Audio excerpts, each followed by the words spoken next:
कि जब मैं सुबह उठता हूं तो यही सोचता हूं कि जो मैं करने जा रहा हूं उसके अंदर कोई अच्छी बात है या नहीं। और मैं बहुत किताबें पढ़ता हूं। As a matter of fact मेरे पास खुद कुछ 15 या 20 हज़ार किताबें मेरे पास घर में हैं। और मैं हर वक्त दिन में 3 किताबें एक साथ पढ़ता हूं। एक मैं अपनी गाड़ी में पढ़ता हूं जब काम पर जा रहा होता हूं, एक मैं सोने से पहले पढ़ता हूं, और एक, आप ज्यादा ना हंसे तो बताऊं, बाथरूम में पढ़ता हूं। सो आई रीड ऑल 3 बुक्स। और मैंने बहुत सारी सेल्फ हेल्प और सेल्फ रियलाइजेशन की किताबें भी पढ़ी हैं, लेकिन इस किताब की एक यूनिकनेस है। हर किताब यही कहती है कि अच्छा सोचो, अच्छा दिमाग मिलाओ, अच्छे विचारधारा रखो, अच्छी विचारधारा रखो।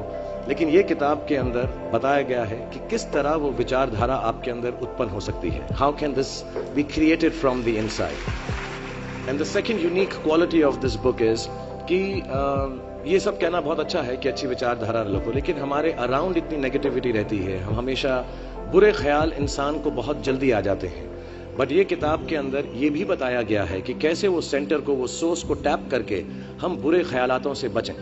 As a matter of fact ये हमारी जिंदगी की सबसे बड़ी लड़ाई होनी चाहिए। मैं इस किताब में से 2 पंक्तियां आपको बताना चाहूंगा कि हमें लगता है कि विचारों वाला रावण ज्यादा शक्तिशाली है, पर उसे ताकत कहां से मिलती है? उसे ताकत हमसे ही मिलती है, हमारी सोच से मिलती है। इस किताब में उस सोच, उस सोर्स को कंट्रोल करना सिखाया गया है। और मैं इस्लामिक रिलीजन का हूं, मैं मुस्लिम हूं। हमारे में एक वर्ड है जो बहुत मिसयूज होता है, जिहाद। जिहाद का भी थॉट प्रोसेस बिल्कुल यही है कि हमारे अंदर जो बुरी सोच है उसको कॉन्कर करना, उसके लिए लड़ना, उसे जिहाद कहते हैं। बाहर सड़कों पे लोगों को मारने को जिहाद नहीं कहते। 2-3 बातें और कहूंगा लोगों के बारे में जिन्होंने मुझे यहाँ पर बुलाया है, इनसे मेरी मुलाकात हुई और बहुत अच्छा लगा मुझे।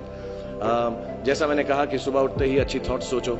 इस किताब में 2-4 लाइनें और ऐसी हैं जो मुझे लगता है हमको सोचने पर मजबूर करती हैं। If you get up in the morning and if you think only good thoughts, किसी के लिए बुरा मत सोचो, सिर्फ अपना अच्छा सोचो।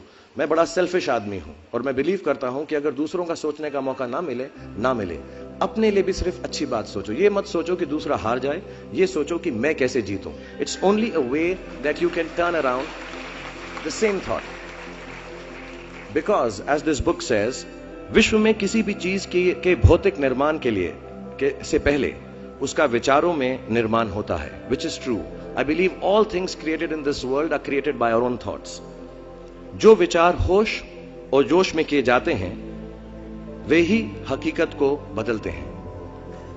दुनिया वैसी नहीं है जैसा आप सोचते हो, दुनिया वैसी है जैसे आप हो। सो जो भी आपको कभी कभार दिल में आता है कि ये इंसान में से अच्छाई नहीं कर रहा है, ये घटिया है, ये बुरा है, ये जो सिचुएशन है अच्छी नहीं है, as a matter of fact अगर आप अपना नजरिया बदल के रात को सोने से पहले उसी आदमी के बारे में उसके पॉइंट ऑफ व्यू से देखें, उसी सिचुएशन को एकदम नेगेटिविटी के बिना देखें, तो आपको मालूम पड़ेगा कि सिचुएशन इतनी बुरी नहीं है। आपके अराउंड जो लोग हैं, दोस्त हैं या दुश्मन जिन्हें आप समझते हैं, वो एक्चुअली दुश्मन नहीं है। So it is the way you think of the world, that is how the world will look to you, is the most important aspect of this book. मुझे अपनी भी मुझसे पूछा इन्होंने सवाल, मैंने पूरा जवाब नहीं दिया कि मैं जब छोटा था तो कैसा सोचता था। मैं सोचता था कि इतना बड़ा स्टार बन जाऊंगा। आई रिमेंबर मैंने टीवी में एक सीरियल किया था, आप लोग शायद बहुत सारे यहाँ पे छोटे इन्होंने देखा नहीं होगा, एक फौजी सीरियल किया था मैंने। एंड पहली बार जब मैं सड़क में जा रहा था तो मैंने देखा 2 औरतें 3 व्हीलर में हैं, और सडनली उन्होंने मुझको देखा। मेरा नाम उस सीरियल में अभिमन्यु राय था, फौजी में। और सडनली उन्होंने मुझे देखा और मैंने नोट किया कि उनके मुंह पे इतनी बड़ी मुस्कान आ गई है मुझे देखते ही कि हाय शाहरुख शाहरुख, ऐसा करके वो चिल्लाने लगे। And to me the greatest moment in my life and the greatest desire in my life became कि मैं लोगों को मुस्कुराने की रीजन दे सकूं, उनको मुस्कुराने का रीजन दे सकूं। तो जब मैं मुंबई आया, जैसे जवान लोगों के थॉट्स होते हैं कि मैं बहुत पैसे कमाऊंगा, बहुत नाम कमाऊंगा, बड़ा घर करूंगा, मेरे दिमाग में 2 मेन चीजें इन सब मटेरियल चीजों के पीछे थी।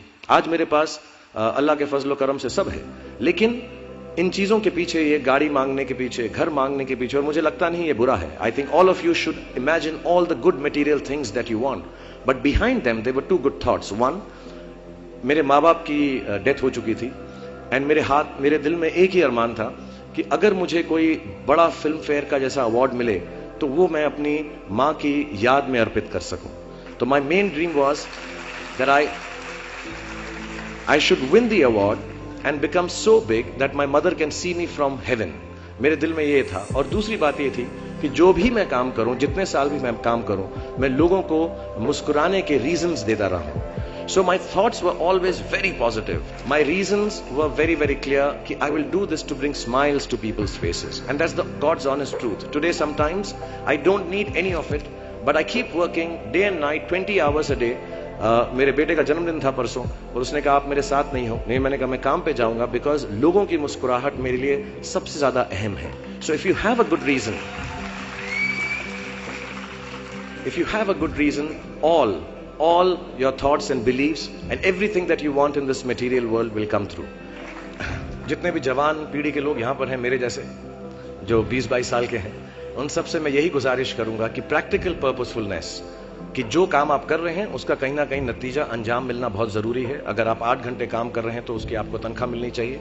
अगर आप फिल्मों में काम कर रहे हैं तो आपको उसके लिए अवार्ड मिलना चाहिए। जो भी मटेरियल चीज आपके दिल में है, उसकी आस्था, उसका दिमाग में, उसको हमेशा रखें। मैं कभी भी किसी बच्चे को ये नहीं कहूंगा कि सारी जिंदगी सोशल वर्क में गुजार दो, अच्छे काम करो, सिर्फ प्रेयर करो। No, I think you should go and get what you want in life, all the material things. You should have a big house for your family. You should have a good car for your elder parents. You should be able to educate your sister and your daughter to the best possible way that you can. Please do all that. But somewhere in your heart, remember that each job that you do, जो भी कार्य आप करें, जो भी काम आप करें, उससे कहीं ना कहीं ह्यूमैनिटी का कुछ ना कुछ पॉजिटिव होना जरूरी है। कहीं ना कहीं पर उनका बढ़ावा होना जरूरी है। If you keep that thought in mind, मैं भी आपको बताऊंगा, कुछ लोगों ने स्टीव जॉब्स के बारे में सुना होगा। अभी रिसेंटली उनका देहांत हुआ। उनको कैंसर था, पैनक्रियाटिक कैंसर था, एंड उन्होंने एप्पल कंपनी सबसे बड़ी कंपनी मानी जाती है दुनिया के अंदर आजकल। उन्होंने अपने अंतिम समय में 6 महीने में रियलाइज किया कि जब भी मुझे मालूम पड़ा कि अब मेरी मौत करीब है, मुझको फेलियर और सक्सेस दोनों का डर या उससे खुशी खत्म हो गई। मेरे दिल में सिर्फ एक ही बात थी कि जब भी मैं कोई चीज बनाऊंगा, कंप्यूटर बनाऊंगा या कोई भी गुड बनाऊंगा, उससे इंसानों का, ह्यूमैनिटी का क्या फायदा होगा। So I want to tell all the youngsters, please do whatever you want to do in terms of being well off materially, but somewhere keep a spiritual thought that the world should be a better place because you were born in it.